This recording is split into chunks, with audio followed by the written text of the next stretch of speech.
I think this will be the greatest, thus far, technological achievement of human history. But the only way that it really matters is if it makes people's lives like much better than they otherwise would have been. We are about to create a genie that can grant any wish, because I think people will have such creative wishes and such incredible ideas of what they ask AI to help build. But concentration of power with AI is a terrifying thing. I don't think anyone should want to live in a world of, AI overlords or a company that is the rough equivalent of that. I think it's critical we preserve that spirit with AI, and that we all collectively have the ability to self-determine our future.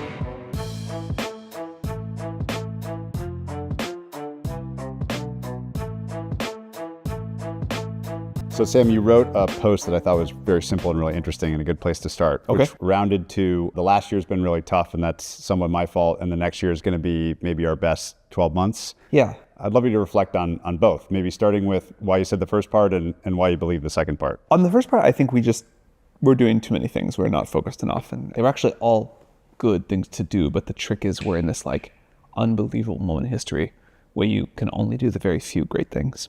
So we spread ourselves too thin and then made a bunch of difficult decisions to really refocus on having the best, most abundant, most cost-effective intelligence and empowering the world to build incredible things with that. Since doing that, I think our progress has been remarkable, and just given what we see in the pipeline, will be much more remarkable over the next 12 months. And the quality of the models that we'll have, the products that we can build around that to really let people thrive with this technology in new ways, it should be pretty awesome. Was there a moment last year that something clicked for you that caused you to change directions or restack priorities or something? If you go back to the beginning of 2025, just a year and a half ago, the big concern was companies like OpenAI are buying up so much compute. Is the revenue going to be there? Is the demand going to be there? And so we were trying to think about a lot of things, such that if the revenue growth took longer to materialize than we thought it might, we could have, consumer apps and media and all these other things that could help us monetize the GPUs that we were signing up for. Again, it sounds ridiculous now because the revenue growth in the industry has been so steep, but that was the big change. And then as soon as we realized, okay, the model trajectory is growing so fast, there's such a clear economic return on these models, that was when we said, we know what to focus on. I was reading some of your great old posts from prior to OpenAI, and one of them is this notion of so much discussion of focus and the right amount of things to focus on. Is it 1? Is it 5? Is it 3?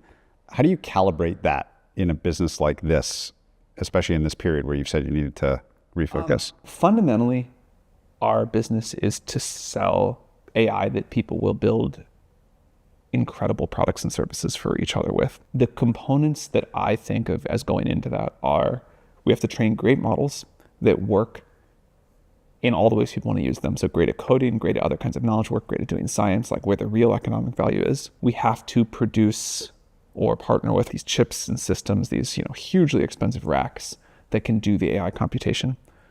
We have to find enough land power data center shells to be able to put those racks somewhere. And then eventually, or maybe pretty soon, we have to build robots that can automate that process to continue to drive the cost down, the cost of producing electricity, chips, the whole supply chain. And that kind of whole stack of making the best, the most abundant, the most useful AI that we can, and making it something like electricity that just seeps throughout the entire economy and empowers people, that's kind of what I think we have to focus on. Building every vertical application on top of that, trying to go eat every startup, eat every company. No interest in doing that. Really want to just provide that platform. This compute thing is one of the most interesting things that's happened in human history, I think. And it's obviously coming to a head, and maybe will be coming to a head for a long period of time. This is something that I think Dario called you the YOLO CEO when you were doing some of this early compute allocation and securing the compute. Obviously now you're in this position where everyone is short this stuff, is trying to find it. And I'd love to hear the early stories about why you gained conviction that you needed to secure everything that you did, how you did it. It seems to have been proven right, and maybe you even underdid it. We did underdo it, which is kind of crazy if you look at the headlines from back then. Can you tell me the early story of how you came to that conclusion and what gave you the conviction to do it despite everyone thinking it was crazy? We could just tell that we were on this exponential of model improvement. That part we were very confident about, and we knew it was going to keep going. We were pretty sure although as you mentioned, we underestimated, that as the models got better and better, if we could continue to drive costs down, the demand for AI at a sufficiently high level and a sufficiently low price was basically uncapped. This was just like a rare kind of new commodity for the world. But that what people would do with it reminded me of the way people used to talk about the early days of computing. People said, oh, there's a market for 5 computers in the world was one famous thing, or no one needs more than X amount of RAM. Human ingenuity, creativity, desire for stuff, desire to be useful, that's a very good thing to bet on. And we could see that AI was going to be an extremely important way that people expressed those things or got those things, did those things. And we knew that the algorithms would get more efficient and the models would get better, which of course they have. But we also knew that no matter how efficient they got, at some level, what we are about is turning electricity into useful intelligence. And we were going to need more of that. No matter how good we got that other layer, given this observation about demand, we were just going to want more. Did that start with GPT-3? Like if I were to trace the history of this as far back as possible, where would you put the first hash mark of that? I would say we got real conviction with GPT-4, not even 3.5. What was it? It was seeing the model was smart enough that we knew we'd be able to figure out an approach that worked for reasoning, and then a belief that if we got reasoning to work, that would bring about what is now called agents. We called it different things at the time, but the ability to go do hugely valuable pieces of economic work and make people's lives easier in a lot of ways that I think better in a lot of ways we still haven't seen. What was like the first meeting where you sat down and said, okay, we need to make an outrageous outlay to this? Like what then happened? Once you had the realization, what did you do next? We started calling the clouds. We started calling the chip fabs. We started calling energy providers, and everyone was like, you're totally crazy. This is impossible. No industry has ever moved like this. We've been around. There's these booms and busts. It's not going to go up in a straight line. This is reckless. Talk to everybody. It actually reminded me of fundraising for an early stage startup. Kind of most people tell you no, but all you need is 1 or 2 yeses. Most people told us no. And we got 1 or 2 yeses, and we were able to. Who was the first yes? Microsoft was the first yes. Oracle then became a very big yes on the cloud side. NVIDIA has been a tremendous partner. Now there's 1,000 flowers blooming of like ways to be creative and innovative in how we serve inference and do training in data centers, different kinds of data centers and stuff. I'd love you to just reflect on where you see innovation, what you want to do, why people seem to hate these things so much. What's to be done about this? First of all, I have been thinking about how we can organize field trips to a gigawatt data center for people, because it is one thing to say, it is another thing to see a photo or a video of, and then it's a whole other thing to just stand there and be like, oh man, this is like an unbelievable scale. Building one of these is like order of 10,000 construction workers going full time for 1.5 years. The energy that flows through one of these things could power a small city. Again, we just lost all sense of scale, but these would have been each of these would have been among the most expensive infrastructure projects that humanity's ever done. And now we've done a lot of them. I understand emotionally why people don't want data centers in their backyard, in the same way that I don't really want a nuclear power plant next to my house, even though I know it's a super safe thing. Unlike power plants, and even power plants have gotten better on this point, we can put a data center kind of anywhere. We should just go put it off in the desert around no one, where no one wants to be. This is fine. This is the AI system is very happy to be there. We have been able to make a lot of progress with innovation on some of the concerns. For example, years ago, we were evaporating water to cool these systems. They needed tremendous amounts of water. And now we use these closed loop systems, and a modern data center uses only as much water as an office building would for the kitchen, the bathrooms, and whatever. On power, we are moving from energy sources that are burning fossil fuels to systems that are going to be powered by solar or nuclear. I think that's obviously great. So it may be a deep human thing there to some people, even though they create jobs and are very clean and have all these other positive effects. But in terms of the environmental concerns, we did a great job addressing the water needs, and energy is next. What else creative can we do about compute? I'm curious to hear about jalapeno or other ideas, crazier the better, honestly, that you've had or thought about for how do we speed up flops, and everything available to us. I think probably the biggest return right now is creative software ideas to sort of squeeze more intelligence out of the units of compute that we have. And my sense is there's orders of magnitude to go there. Jalapeno is a great example of a very efficient chip. So by saying we're going to make a chip that is, really good at a specific workflow and gives it some generality, and we want to get some tokens per watt win out of that. I think that's awesome. I think Jalapeno and its successors are going to be a huge competitive advantage for us from that perspective. There are new technologies. I assume at some point we'll figure out optical computing, and that'll be a huge win of intelligence per watt. So I think all of those things will happen. The most interesting thing happening this week is this Kimi release. And back to this idea of the frontier and all the returns being at the frontier and distillation and China versus America. Like, how do you process this, what seems like kind of one of these milestone events? Like DeepSeek in hindsight looks like it was kind of just a quick speed bump. This one, you never know in the moment. How do you process it?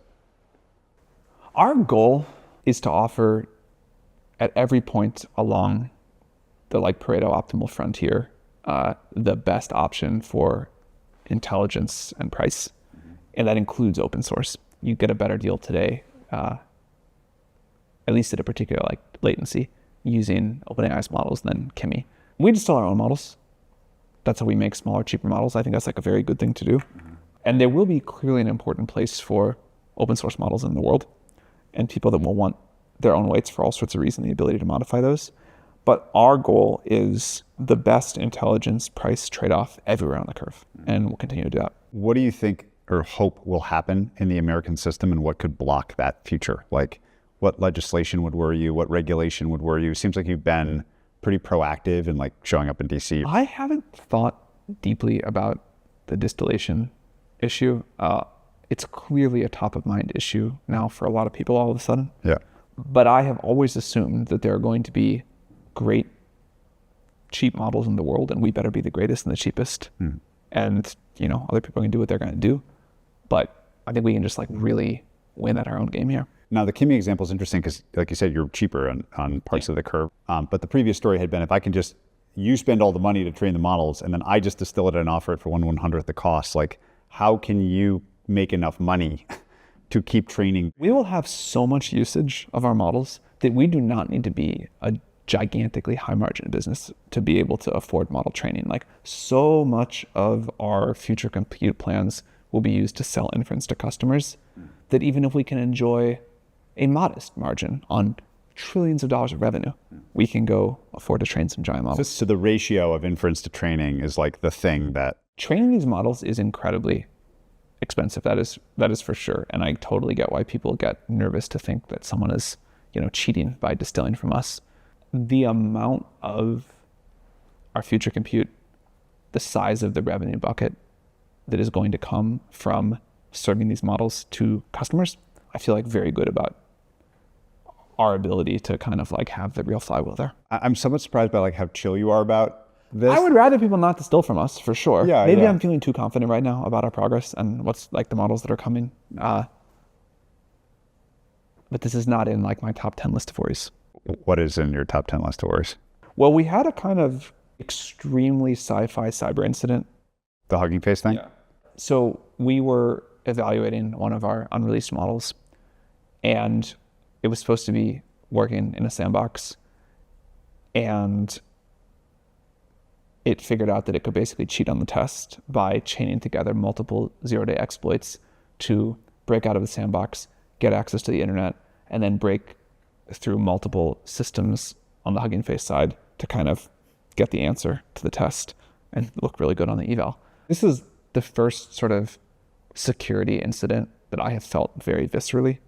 I've been a little surprised that, and it's only been a few days, but I've been a little surprised that more people don't feel it so viscerally. And so what do you do about that? So obviously 2 months from now, it's going to be more powerful. Yep. I mean, there's some short-term stuff you do. So, we paused training. We have to figure out how to secure our sandboxing in a world of multiple 0 days being chained together. But then there's long-term questions about what do you do if this is going to be the new rate of progress, or we may have to pace the rate of AI development to give ourselves enough time for society to harden around some of these new capability levels, and trying to figure out how we do that in a way that does not feel like regulatory capture for anyone and also does not feel like collusion among the frontier labs. That's going to take some work and is important to get right. I'd love to take a giant step back and understand your simplest conception of what OpenAI is going to do, what you want it to do, what it stands for. I have a million questions about how you'll then accomplish that, but it seems that you've done so many interesting things. And at the beginning, I knew what you stood for. I'd love to hear your conception of it now and whether or not it's evolved at all. I think this will be the greatest, thus far, technological achievement of human history. But the only way that it really matters is if it makes people's lives like much better than they otherwise would have been. And so part of that is about giving people material abundance and access to do whatever they want and to express their creativity and desire to help each other. Another part of that is making sure that people maintain control and agency, and that the world is increasingly, not decreasingly, democratized, and that people get to express themselves. So on the positive side, in some sense, we are about to create a genie that can grant any wish. I think it is very important that the first wishes that we, the world, ask this genie to do benefit the world as a whole.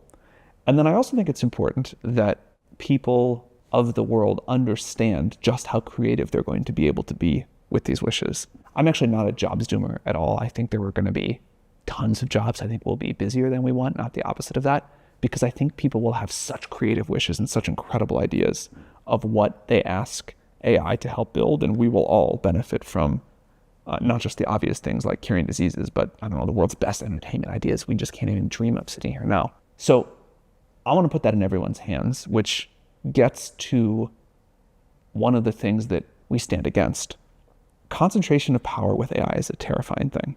I think a lot of the talk about safety concerns is well-founded, and then a lot of it is about people that just really, even if it's slightly subconscious, want to concentrate power. I am terrified of a world where the very real fears of AI are used as a way to say only this small group of people can have it because it's too dangerous and only they understand it, but don't worry, like they're going to make the right decisions for all of us. I don't believe in that.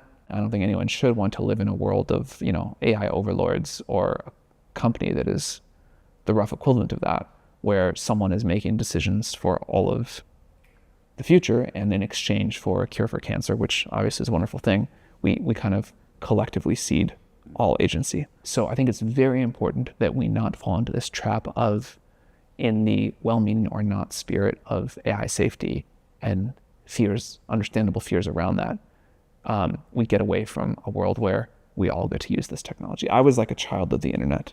There were no rules. I mean, it was amazing. I think it was a huge factor in making me who I am, and probably you and an entire generation. I think it's critical we preserve that spirit with AI, and that we all collectively have the ability to self-determine our future. I have so many questions, but I'll start with this genie concept. You said we're about to have a genie, implying we don't yet have a genie. What's between now and then? Even some of the real skeptics have said to me in recent days or recent weeks, I guess, I think GPT 5.6 has been out for maybe 2 weeks, something like that. They're like, okay, this is like very AGI-like. It's like very hard for me to say what I want from this model that it can't do. But there are clearly some things.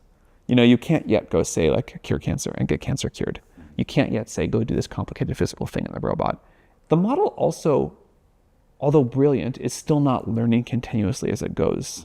And that feels to me like maybe not a hard requirement for AGI, but certainly something that I'd like. Now, to argue against myself there, you can make a case that AGI is not actually about any single model.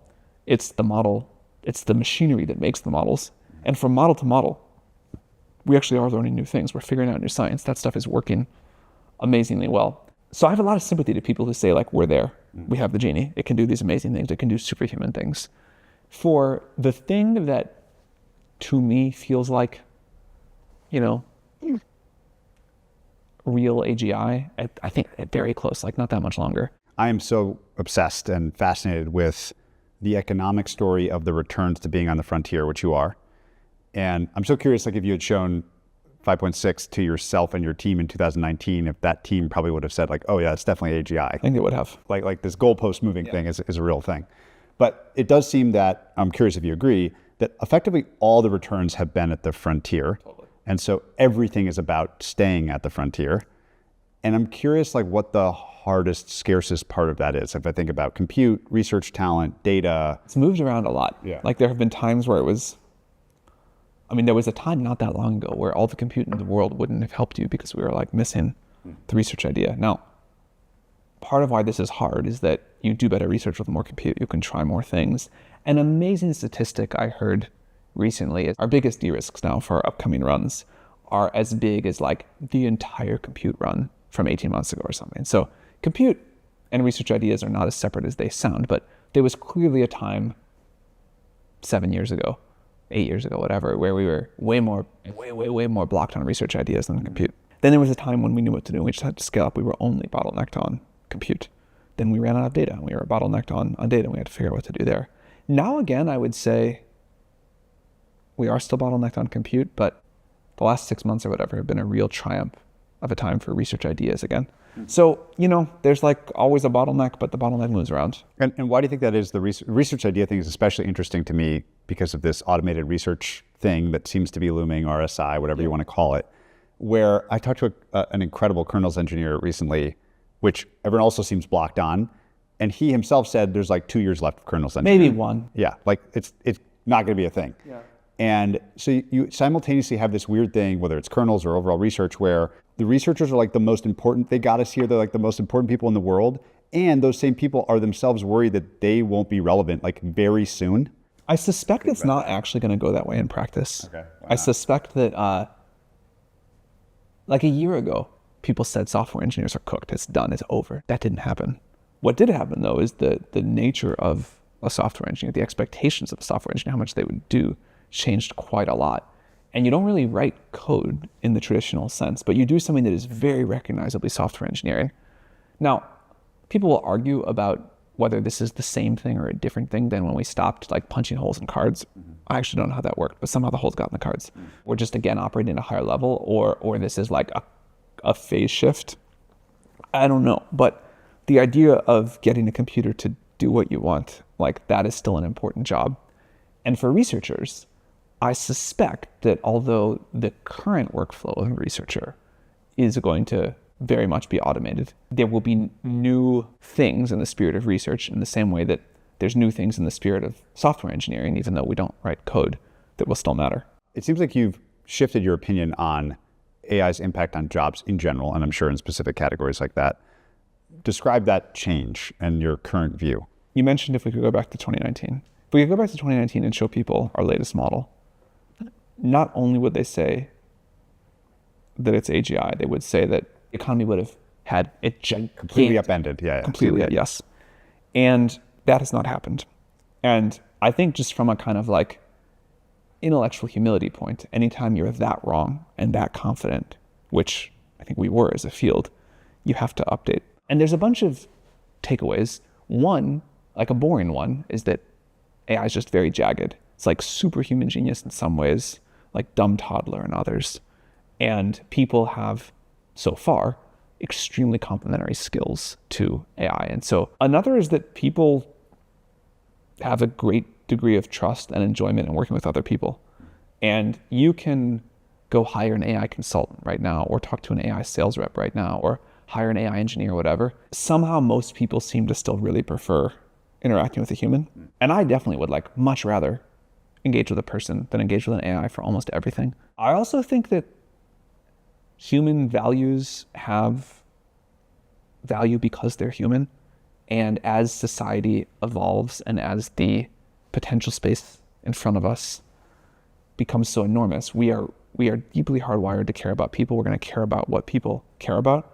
There's like versions of this you can see today where AI can make incredible images and people only want ones that are created by a human or at least chosen by a human. There's the joke about at this point you can like, the signature on a piece of art is most of the value, but the truth of it is like you want to know about the person behind it. You read a novel, you want to know about the person behind it. And then in terms of business, like I think for my job, for example, I think the world wants to know about like the person that's going to be responsible for the decisions of a company and who they're going to hold accountable if they make bad ones. And they don't really want an AI CEO. If you think back on like the portfolio of like risks that you've taken in business or whatever, is it the case that most of the ones that really worked well were at the start not popular? Yes, that's for sure. This was the thing I really learned from Peter Thiel and Paul Graham, both in two different ways, which is that the very best companies, the very best investment opportunities are almost never the ones that look really popular. You can do okay just following the trend and being a little early, but to do spectacularly well, you kind of almost always have to do things that are not what everybody else is doing. You cannot be sort of like following the new wave. If you think about the model cycle that you've been in, which has been accelerating, and this weird fact that like the next 6 months, or I don't know what the number is going to be more progress than the last X years. Can you bring us into what it's like to live in that model cycle? One of the most interesting, important, whatever things that I've learned last decade is people in general can get used to almost anything. The world can go from dismissing a pandemic as a joke to completely locked down to this is how it's been and it's fine and we've mostly adjusted in a shockingly short amount of time. And, you know, now there's either AGI or close to it. And everyone's like, okay, there's AGI. There's all kinds of examples in one's personal life where, you know, something incredible happens, like you have a kid, or something terrible happens, like you lose a parent or break up or whatever. And you think you can't ever adapt to what a change it is. And then, you know, you can adapt to great things and keep being great. You can adapt to bad things and figure out how to go on with your life. But this is like a remarkable thing that people can do.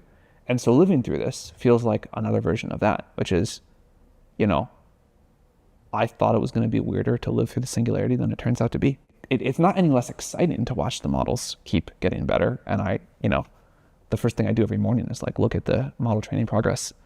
And it happens faster and I have higher expectations, but it still feels really cool. When you get a new one, what do you do? How do you celebrate? What's the morning look like? Like, it's happening faster and faster. What's your ritual? Many teams now work on different parts of it, and different teams have like some different rituals. There are some teams that always make a sweatshirt with some funny meme on it. There's some teams that like always go out to the same bar. The sense of being in the room for the first time that the frontier of knowledge is pushed back and getting to see what that's like. There's really nothing that most people would rather do to celebrate than like get to use the new model first. Do you think we have the right measurements of how good these things are? No, definitely not. In some sense, the eval that matters is like, is this being useful to people? You can approximate it by revenue or by amount of usage or like rate of discovery of new knowledge. But we have some teams working on like what does the real world eval look like for these models as they get to superhuman scale? What is the frontier of your own usage of AI? I have started just recently to experiment with what it means to like let an AI kind of look at everything I'm looking at on my computer. We don't have this built yet, and I'm still trying to feel out like where the limits of my comfort and trust should be. This is definitely the frontier, is figuring out how I get value out of that, how I get comfortable with that, what that's going to look like. One takeaway is that my memory is terrible relative to the memory of an AI. And the ability to keep in mind what email I read 6 weeks ago or what happened exactly in a meeting 7.5 weeks ago and have that like brought up right at the exact moment and feed into a decision, that feels pretty magical. Pretty cool. This kind of sounds like personal agent-ish. What are the barriers to everyone having that? I want that. Compute, man. Let's imagine that we could build this product that could just do exactly what I said for all your stuff. Always on. Always on, looking at everything you look at your computer, listening to every meeting that you're in, reading every document you read. And then not only can it do all that, which takes a lot of tokens, you can just drag a slider about like, while I'm asleep, you can spend this many tokens thinking, like come up with useful new ideas for me. Do whatever work you can, and then just like keep thinking about what I should do next. You know, what an interesting thing is, like just spend more compute making your output better for me the next morning. I would drag that slider quite far. I'd be willing to spend a lot for that. But the amount of compute that would require, if everybody in the world wants to drag that slider pretty far, it's like a lot. I'd love to hear you talk about how you think of the nature of this new intelligence. Someone told me recently, you know, planes don't fly like a bird. And this intelligence is a very alien kind of intelligence. Yeah, it's a very alien kind of intelligence. And everyone's talking about how if you can verify something, it's just going to win, right? Like it's with enough compute and enough IQ, like it'll just brute force its way to a solution. And then in other domains where humans and the data and evals that they've done have been a huge part of it, it's surprising to me like how much money it's cost to get good at, I don't know, law, reasoning tracing law or something. I'm just curious, like, I'm not sure how It's a old beautiful question. your kid is. Well, you have a boy or girl? One of each. When they're 7 or age of reason or whatever, and you can describe to them, like, what is the nature of this intelligence? Like, how would you describe it? It's a beautiful question. I don't think I've been asked this before, or even any version of it. The thing that's coming to mind right now is I would just say it's like a computer. And it's like a computer in the way that it can do a lot of things that people just can't do, like multiply 2 gigantic numbers very quickly and give you the answer. And then it cannot do some things that you would very easily do. The number of things that it can't do, I expect to keep receding. But in an evolving world, I think human judgment and taste will continue to be hard for AIs to model, like where that's going to go. I don't have the right word for this. It's not quite taste. The world may need like a new kind of word for the kind of judgment that people are very good at, that AIs seem to really deeply struggle with. What's it been like becoming a dad and having growing kids in this era? I'm thinking back to your optimistic early internet days. They're going to grow up in cheap, abundant intelligence age. Having kids is by far the best thing I have ever done. And everybody says that. Everybody says you can't really understand it. And so I kind of knew that I believed enough people that said it that I believed it to be true. But the degree to which it has been true for me has been surprising. Like I think I have the best, most interesting job in the world. And it is still a very distant second to having kids. So it's been awesome. And it is a real moment for optimism. My kids will never grow up in a world where they were smarter than computers. If you were born at the time of GPT-3, you had a time where you had better reasoning than the models, even though you didn't when you were born. Yeah, you caught them briefly. That will never seem strange to him. That will never bother him. I don't think he'll care. I think he would be like shocked to imagine in the dark ages when we had to like deal with products and services that weren't incredibly smart. He will be able to do things that you and I never were able to do, and he'll have expectations in life that you and I never had, and I'll have like a much bigger canvas. Do you run the business or teams or lead people in any way that is notably different because of the experience of having them? The answer must be yes. I feel very different having them. I think there's like a bunch of small things that are really different. And then, again, this is like not a novel insight in any way. I think most people have had kids say, as soon as you have a kid, you like realize that you care much more about them and the experience you're going to have. You do about yourself and the world that you are going to leave them. And I think I have a sort of like unusual vantage point for that. And like people ask me sometimes like, oh, now that you have kids, do you care? Are you worried about AI safety and, not destroying the world? And the answer is like, I didn't need kids for that. I really didn't want to destroy the world before.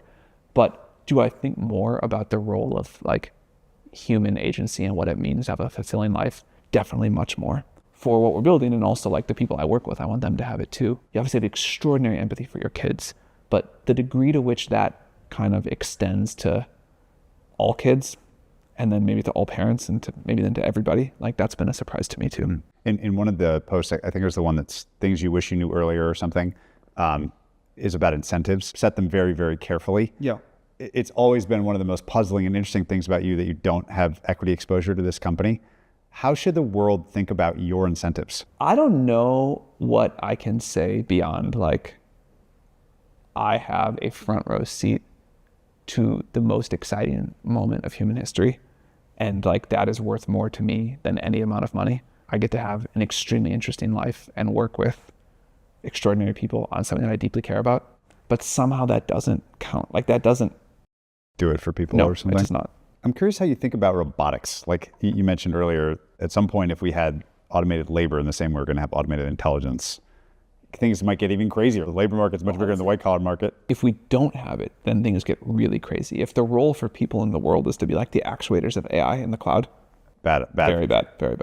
So I think it's like much crazier if we don't get it than we do. It's an imperative. Help me understand your sense of progress in that, because unlike in AI where everyone is now kind of on the same page of like it's going fast, you can find extremely smart people that say it's like end of this year, and you can find extremely smart people that say it's 20 years from now or something. It's not 20 years. I would say we get the ChatGPT moment for robotics in the next like 2 or 3 years. What would that be? Like, do you know what that is?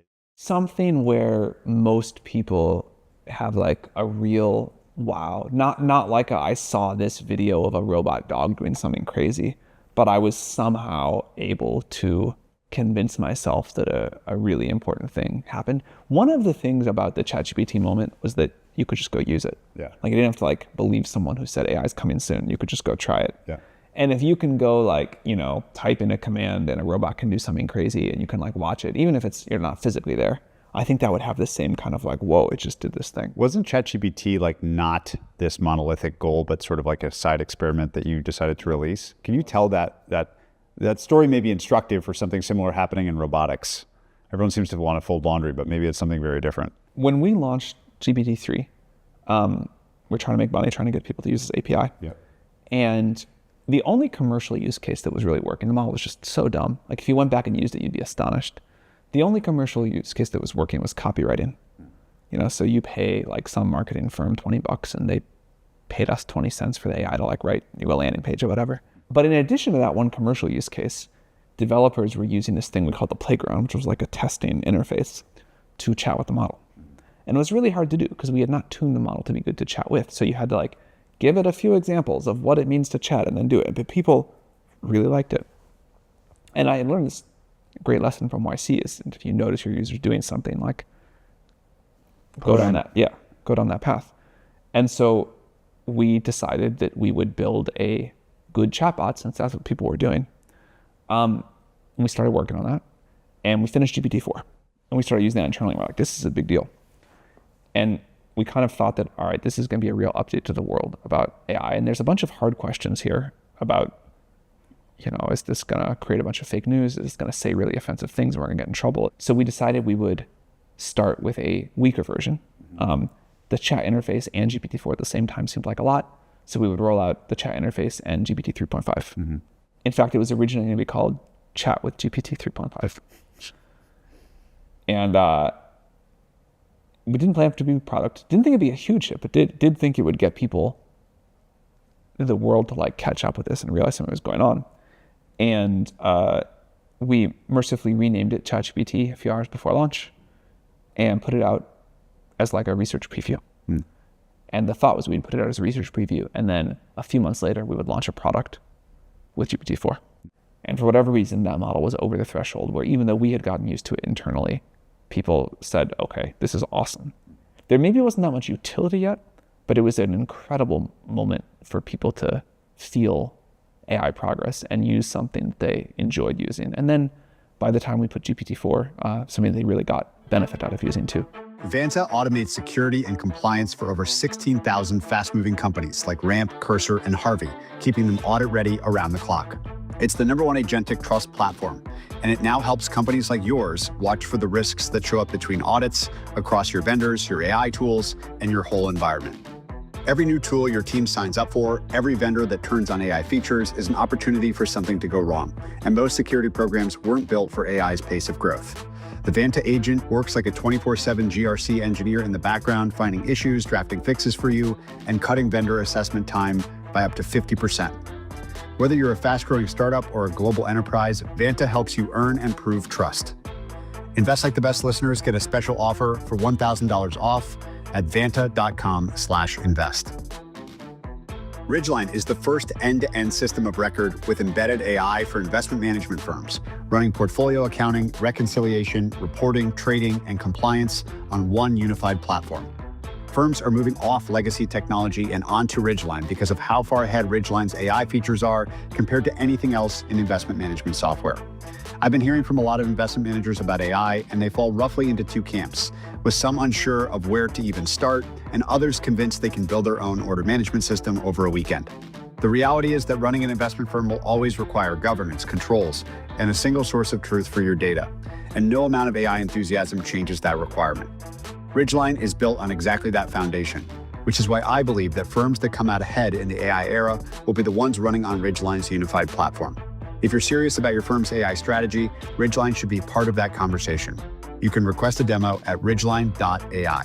Are you surprised that that remains kind of the intuitive interface between us and this alien intelligence, even including coding? Like Mostly that's me talking to the computer, telling it what to build. No, because I'm like a massive texter. Yeah. I've been a massive texter my whole life. I think part of my own insight of why that was a good interface is I'm like, I know how to do this. I know how to do this. I know what it's like to just like start chatting in a text box. Any other thoughts on this notion of diffusion and how to make it faster? Like if the mission is get intelligence into the hands and more useful for everyone, a key part of that is like, I don't know, a marketing campaign or something. Like how do you get this to diffuse faster than it seems to be doing naturally to me? I think the key thing is just make it better. Like I kind of believe that a truly great product markets itself. There was no ChatGPT marketing campaign at the beginning. Yeah. And I think as we get to this next stage of models and we figure out how to make products that are as great as the models themselves, there will be such incredible utility that people will spread it very quickly. We should definitely do more marketing. Like the AI is not too popular. For as much as people use it, they have very understandable anxiety about where it can go. And so that kind of stuff, I think some great marketing would be helpful for. But in terms of value people are getting out of their products and getting their products to grow faster, better models, more compute, better products, that will do it. There was this period where the recruiting of researchers, the retention of them, the incentivizing of them was like the defining story in the competitive landscape or whatever. I think there's lots of stories about you successfully recruiting great researchers, and there's been many that have come through OpenAI and had huge impacts, some of which are known, some of which are lesser known names. I'm just curious about this whole genre of like what you learned about how to recruit this class of person, what matters to them, and how you did it. I've never heard you talk about like the actual tactical like moves you pulled to recruit somebody. In the early days, I think it was quite simple, which was that we believed that AGI was possible and that it was worth going after, and we're willing to say that. And that was like an insane heretical belief. When we first announced OpenAI, all of these like, giants of the field, these experts were saying this is like insane, it's hypey, it's irresponsible. Really respected people like Jan LeCun or whatever telling journalists like, oh, these guys aren't very good and it's not gonna work. But the fact that we were able to say we're gonna go for this, it really appealed to a certain kind of researcher that also wanted to like go on this crazy adventure with low probability of success. And an ambitious, kind of audacious vision is a very powerful recruiting tool. Yeah. You've written that it's actually easier sometimes to build things that are harder because of this reason. I super believe in this. It's one of my most frequent pieces of advice to YC founders, and I tried to really live it at OpenAI. Just do something harder. Do something that matters. Like do something that is important, and if you don't do it, if your company doesn't succeed, it might not happen. You were an investor and are an investor. You've done a lot of it, and at one point that's what you did. What have you learned about investors being on the other side? The number of investors that actually show up and try to help you is unbelievably small. Josh Kushner, absolute MVP investor, unbelievable, has like worked around the clock for what feels like years to help us. He's the only investor that I could point to that is proactively incredibly helpful all the time. There are more people that could do that. And there are many other investors that have also been helpful and that have great strategic advice and that do things when, we ask them to do it. But the like constant, just relentless, all-in support is surprisingly rare from investors. Maybe I'm biased because I always liked it when people said that about me. But I think founders really love that, and it actually moves the needle. And as an investor, it's the most fun way to do it. Me and my friend played this game where we text each other all the time, and the prompt of the text is something I don't want you to know about me. What does that bring to mind? I'm tired. I don't know. I've been doing this a long time. It's tiring. How do you get through that? You just keep going. It begs the question, is there an amount of being tired that would make you stop doing this? No. I this is the coolest job in the world. I plan to do this for the rest of my career. But it's much harder than I have a way to explain to people. I feel very grateful to get to do this. This is not me complaining. What's coming next? We talked about automated AI researchers that next year, the year after. How do you think about what is happening in the next 6 to 36 months? Maybe that's too far out to forecast in this crazy exponential. Maybe a different version of the question is let's say in month 23 from now, we have something that everybody agrees is super intelligence. What happens in month 24?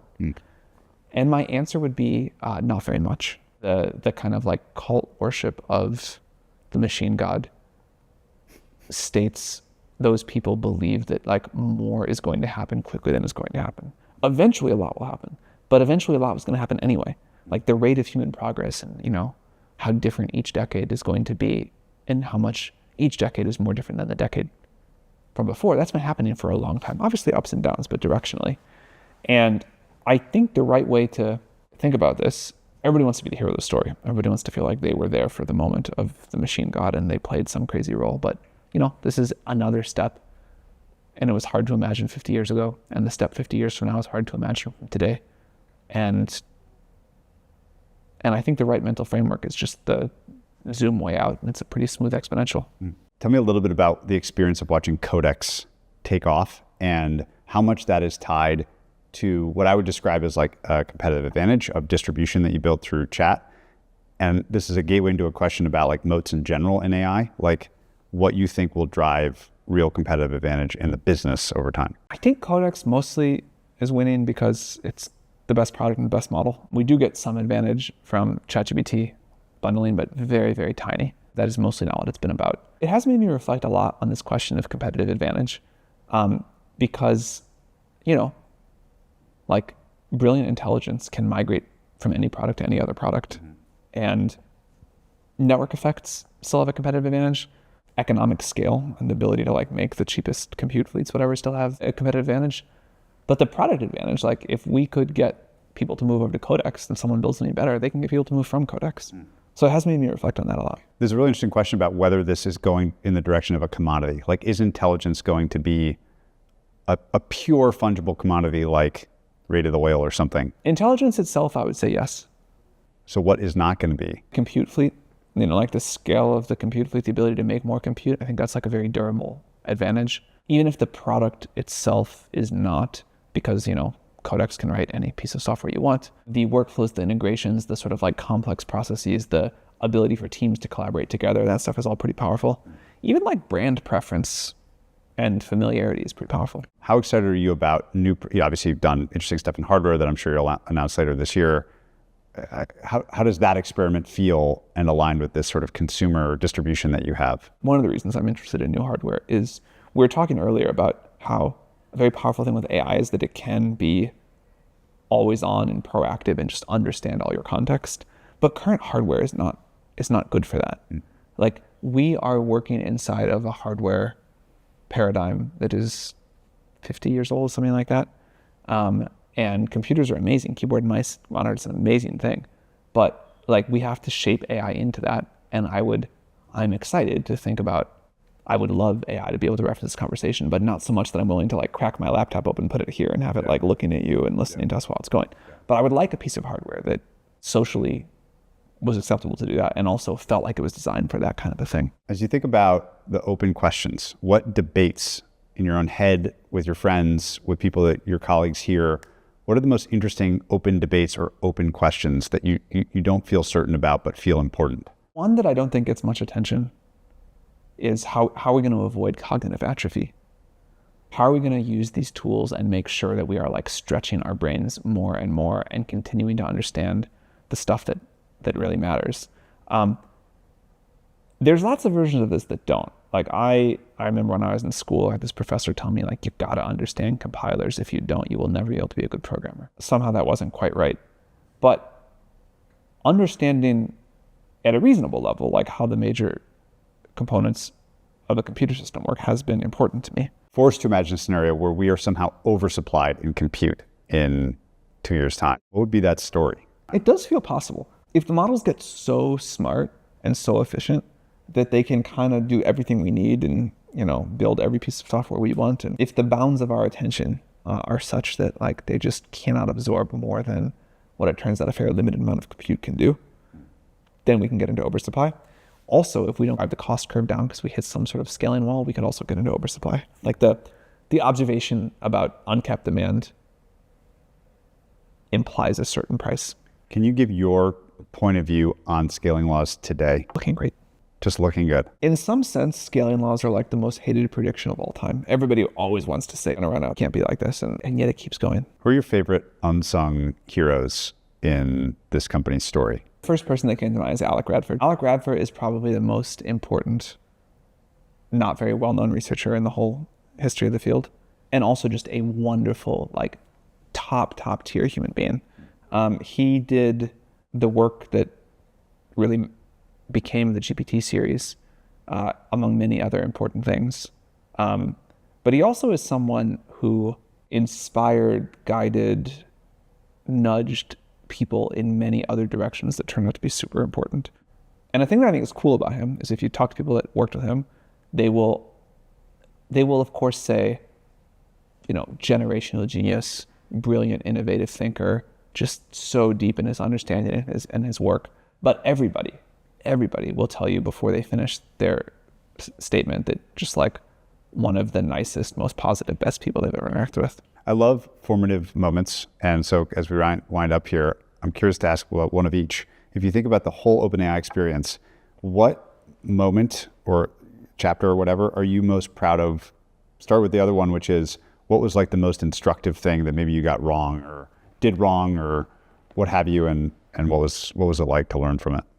I mean, a lot of things have gone wrong. A formative one that went wrong, which I haven't talked about much, is we made a mistake to try to innovate in our structure in the beginning. We had a very good reason for it, which is we didn't know how we were ever going to make money. And we really, at the time, weren't sure at all what we were going to look like when we grew up. And of course, we care about our mission, and we wanted to like be structured in a way where even if the technology went on a very fast takeoff, our mission was protected. And so we had this like, you know, nonprofit structure.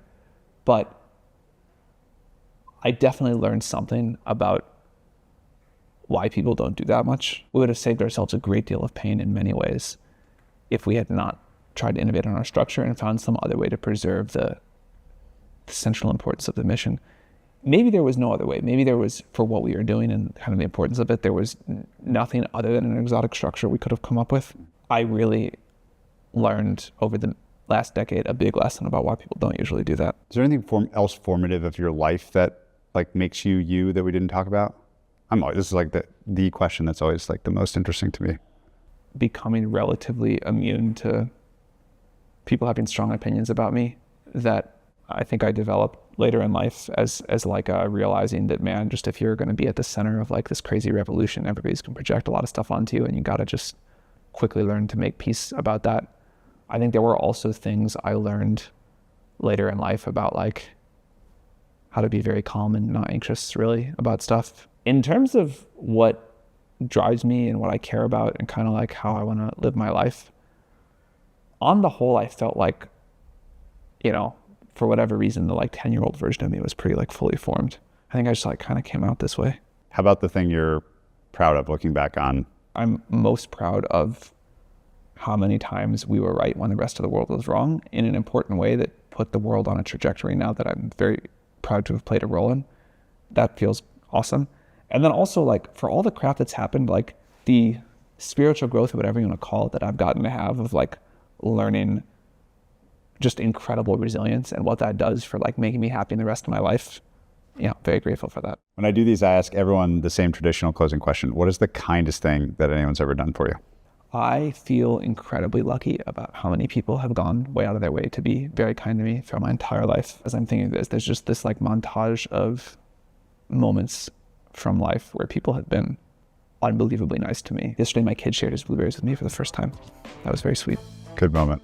Thanks, man. Thank you.